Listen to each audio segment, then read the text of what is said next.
सत्संगत जी प्रेम से कहना राम।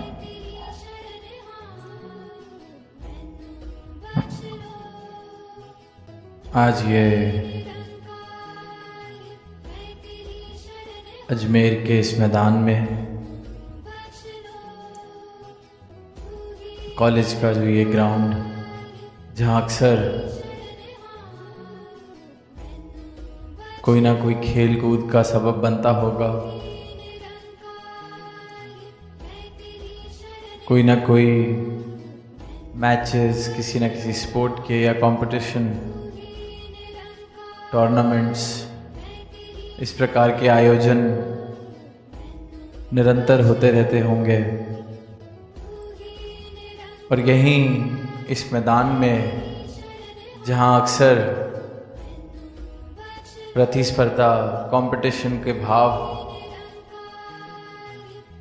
को देखने को मिलता होगा, वहीं यहाँ संत आवाज दे रहे हैं कि ये जो इंसान है जो एक दौड़ में है, इस संसार की दौड़ में है, अपने पड़ोसी से प्रतिस्पर्धा के भावों में है कि बस जिनको मैं जानता हूँ कम से कम उनसे आगे निकल जाऊँ, उनसे ऊंचा रुतबा हासिल कर लूँ, उनसे ज़्यादा धन कमा लूँ। तो इस मैदान में जहाँ अक्सर ये भाव खेल के मैदान में देखने को मिलते हैं, खेलों में देखने को मिलते हैं, वहीं संतों ने ये आवाज़ दी है कि ये संसार की उपलब्धियों की दौड़ मुबारक है, पर ये जीते जी इस मानव जीवन के रहते रहते अगर अपने इस परम लक्ष्य को प्राप्त नहीं किया, अगर ये बाजी नहीं जीती, इस आत्मा का कल्याण नहीं करा, तो बाकी सारे कंपटीशन जो जीते हैं वो किसी काम के नहीं। काम आना है तो सिर्फ इसे एक सत्य ने जीवन में अगर सुंदरता आनी है तो परमात्मा से वो सुंदरता आनी है, भक्ति वाले भावों से वो सुंदरता आनी है, मानवीय गुणों से वो सुंदरता आनी है। सजावट अगर इस जीवन की होगी तो सिर्फ प्रेम से होगी, क्योंकि सिर्फ प्रेम ही है जो सजाता है। सजावट अगर करनी है तो प्रेम से ही हो सकती है। अन्य जो भाव हैं, ईर्ष्या वाले, वैर वाले, दीवार बनाने देने वाले, ऊंच नीच वाले, अगर उससे हमें लगता है कि हमने अपने कुल को या अपनी जाति को या अपने आप को ऊंचा दिखा दिया और बाकी सबको अपने से दूर कर लिया, अगर हमने सोचा कि हमारे आसपास ये ऊंच नीच की दीवारें जो हम बना लेते हैं इससे हमारी सजावट हो रही है, तो ये बहुत बड़ा भ्रम है। ऐसी दीवारों से सिर्फ और सिर्फ गिरावट हुई है। गिरावट हुई है इंसानियत वाले भावों की, गिरावट हुई है मानवीय गुणों की, गिरावट हुई है हृदय में प्रेम की, गिरावट हुई है इंसान की कीमत की, क्योंकि इन दीवारों ने हमें कोई सजाया नहीं, इन संकीर्ण भावों ने हमें कोई सजावट नहीं करी हमारी कि ये हमारा कुल, ये हमारी जाति, ये मेरी उपलब्धि वाले जो सज्जन मित्र हैं, ये हमारा एक मठ बन जाए, बाकी सब हमसे अलग, हम सबसे ऊंचे। तो ऐसे कोई भी भाव है जिसने इंसान को इंसान से दूर किया है, भले ही उसको ये लगा हो कि शायद मैं ऊंचा हो गया हूँ, मेरे पास कोई धन दौलत ज़्यादा आ गई है, तो अब मेरा उठना बैठना सिर्फ धनियों में ही होने वाला है, जिनके पास धन है उनके पास ही होने वाला है, बाकी जिसके पास धन नहीं, ये दुनियावी दौलत नहीं, वो कोई नीचे हो गए। तो ऐसे भावों से किसी के जीवन में सजावट नहीं होती। सजावट अगर हो सकती है तो अपनत्व, स्वीकृति, प्रेम वाले भावों से। और ये प्रेम वाले भाव, इंसानियत वाले भाव, मानवीय गुण जो हैं, ये जीवन में तब आते हैं जब जीवन में ये परमात्मा का प्रवेश होता है। जीवन में इस परमात्मा को मैं प्राप्त करता हूँ, जान लेता हूँ। क्योंकि बिना जाने अगर इस परमात्मा का प्रवेश हो भी गया तो इंसान ने फिर धर्म की दीवारें खड़ी कर ली, मजहब की दीवारें खड़ी कर ली, परमात्मा को परमात्मा के नाम के बंटवारे कर लिए। मंदिर मेरा, मस्जिद उसकी, काशी मेरा, काबा किसी और का। इस तरह के भाव फिर इंसान बना लेता है। और जो ये परमात्मा की सर्वोत्तम रचना इंसान, जहाँ इसने इस धरती का, इस धरा का सजावट करने में योगदान देना था, यही फिर गिरावट का कारण बन रहा है। इसलिए सिर्फ इंसान को ही बार बार ये कहा जा रहा है कि मनुर्भव, हे इंसान तो इंसान बन जा, क्योंकि तेरी इंसानियत इन संसारिक उपलब्धियों से नहीं है। तेरी इंसानियत है जो ये मानवीय गुण, प्रेम, करुणा, सहनशीलता, अपनत्व, हृदय में किसी और के लिए दर्द का भाव रखना, हृदय में किसी और के लिए प्रेम रखना, इन भावों से तो इंसान बनता है। तो मनुर्भव इन भावों को वापस जीवित कर अपने जीवन में, ऐसी भावनाएं जो इंसान को इंसान से जोड़ें, ऐसी भावनाएं जो वैर, विरोध, नफरत, ईर्ष्या वाली दीवारों को गिराएं, इन भावनाओं को जन्म दे मनुर्भव, मनुष्य बन। और ये कोई भावनाएं कहीं दूर से नहीं आनी।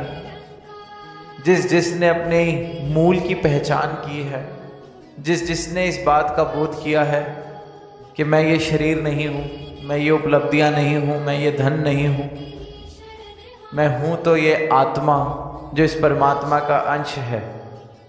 और इस परमात्मा को अब मैंने देख लिया है, दर्शन कर लिए हैं, इसे ब्रह्म ज्ञान कहा जाता है। जिस इंसान ने इस परमात्मा के साथ नाता जोड़ा है सही मायनों में, उसके जीवन से फिर विकार अपने आप खत्म होने लगते हैं, उसके जीवन से दीवारें गिरने लगती हैं, उसके जीवन में फिर प्रेम बसने लगता है। क्योंकि जितने विकार हैं उनका आधार अज्ञानता है, उनका आधार अंधकार है। और जहाँ अज्ञानता मिट गई, जहाँ आधार ही खत्म हो गया उन दीवारों का, तो इन दीवारों ने गिर ही जाना है। जहाँ रोशनी हो गई वहाँ अंधकार नहीं रह सकता। यही सरल सा एक संदेश युगों युगों से संत महापुरुष देते आ रहे हैं। किसी भी धर्म, किसी भी ग्रंथ, किसी भी गुरु, किसी भी संत की हम वाणी देखें, उनके संदेश पढ़ें, सबने इस प्रभु की प्राप्ति के लिए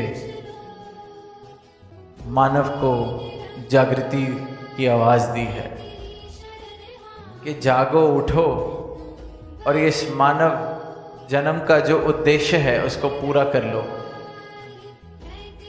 ये जो दुनिया की भौतिक भागदौड़, वो जो प्रतिस्पर्धा वाले भाव जो दास ने कहा, क्योंकि इंसान अगर परेशान है तो इसी बात से है कि मैं अपने पड़ोस में अपने पड़ोसी से पीछे कैसे हो गया हूँ। उससे आगे निकलता है तो फिर अपनी गली में उससे सबसे आगे कैसे निकला जाए, वो मेरी खुशी। वो खुशी जब पूरी हो जाती है तो फिर गली से पूरे मोहल्ले में देखते हैं, छोटी सी एक उपलब्धि प्राप्त करते हैं और फिर एक और उपलब्धि, जो सामने वाले ने प्राप्त कर लिया है अब उससे ज़्यादा मुझे प्राप्त करना है। इंसान इसी दौड़ में ये पूरी उम्र गुजार देता है।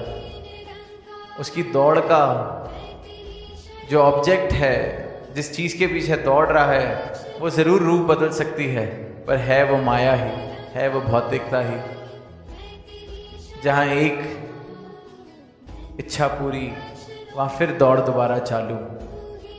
और संतों ने यही कहा है कि संसार में रहो, संसार का पूरा लाभ भी लो, उपलब्धियां भी हासिल करो, पर जो सही मायनों में उपलब्ध करने लायक, प्राप्त करने लायक ये सत्ता है, इसकी प्राप्ति ज़रूरी है, ताकि फिर जो संसारिक उपलब्धियां हैं इनके साथ जो रिश्ता है, जब अज्ञानता में होते हैं तो इनके साथ रिश्ता एक गहन आसक्ति का होता है।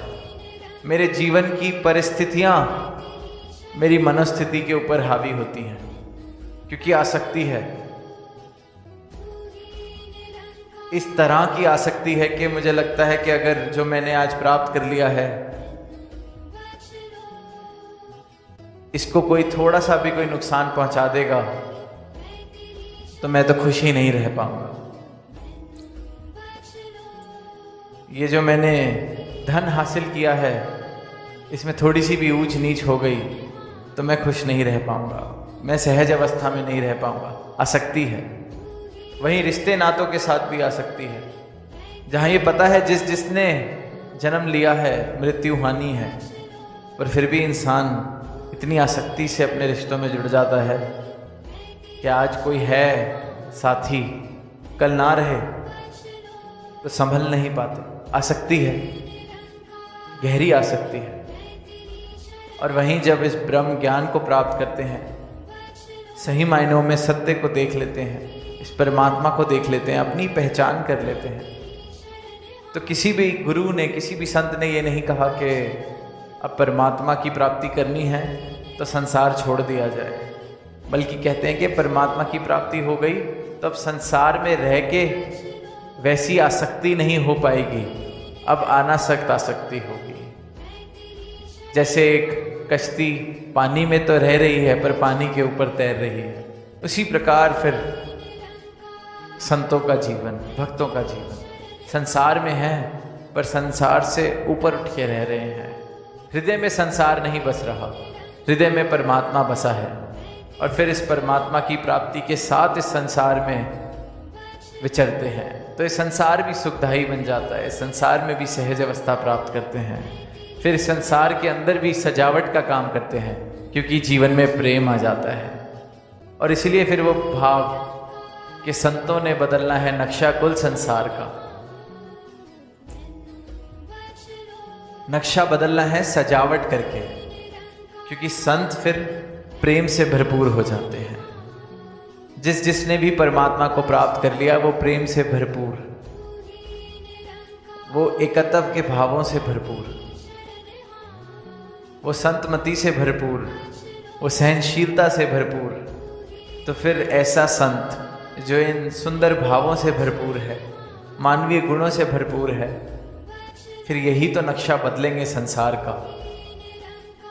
जहाँ कहा जा रहा है कि संत ना होते जगत में तो जल मरता संसार, संसार की हालत हम देख रहे हैं। ज़्यादा दूर जाने की ज़रूरत नहीं है, अपने घरों में देखते हैं इंसान के धैर्य, इंसान के जो भाव हैं, कितनी जल्दी गुस्सा आता है, कितनी जल्दी सालों साल के रिश्ते जो हैं, एक मिनट लगता है, एक गलती लगती है, एक क्षण में ख़त्म हो जाते हैं। ज़्यादा दूर जाने की ज़रूरत नहीं है, अपने ही आसपास देखें कि क्या संसार का नक्शा बन रहा है, क्या इंसान ने हालत कर ली है।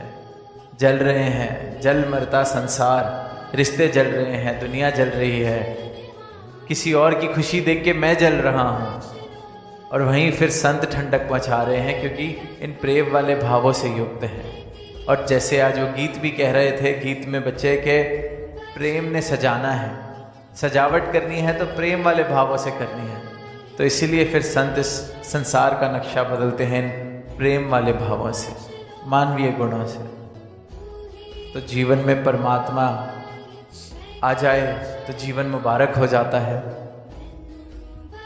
और जिसके भी जीवन में ये परमात्मा, ये दात हासिल हुई है, वो मुबारक है। तो यही अरदास कि ऐसा जीवन मुबारक बना रहे, ऐसे सुंदर भावों से भरपूर रहे, प्रेम वाले भावों से सजा रहे, और आगे भी ऐसा जीवन फिर प्रेम वाले भावों से अपने आसपास समाज की, संसार की सजावट करता चला जाए। और जहाँ ये अभी मुबारकबाद नहीं पात्र बने, जीवन मुबारक नहीं हुआ, अपनी पहचान नहीं हुई, अपने मूल को नहीं देखा, अपने मूल को नहीं जाना, तो वहाँ यही अरदास, यही अनुरोध कि जब तक सांसें चल रही हैं तब तक ही ये मुमकिन है। जहाँ ये शरीर की यात्रा ख़त्म हुई तो ये सर्वोत्तम योनि, सर्वोत्तम रचना ये फिर ऐसे बिता दी जाएगी जैसे कोई और योनि बिताई जा रही है। जैसे जानवर कोई भी देख ले, निद्रा भोजन भोग वहे, कहीं उसी तरह से ये मानव जीवन सर्वोत्तम रचना, इस अवसर को भी हम ऐसे ना गंवा दें। तो ये अवसर मिला है, इसका पूरा का पूरा फ़ायदा उठाया जाए, अपनी पहचान करी जाए और अपनी पहचान करके इस परमात्मा के दर्शन करके, इस सत्य को प्राप्त करके इस संसार में विचरण किया जाए। प्रेम से कहना धन्यवाद।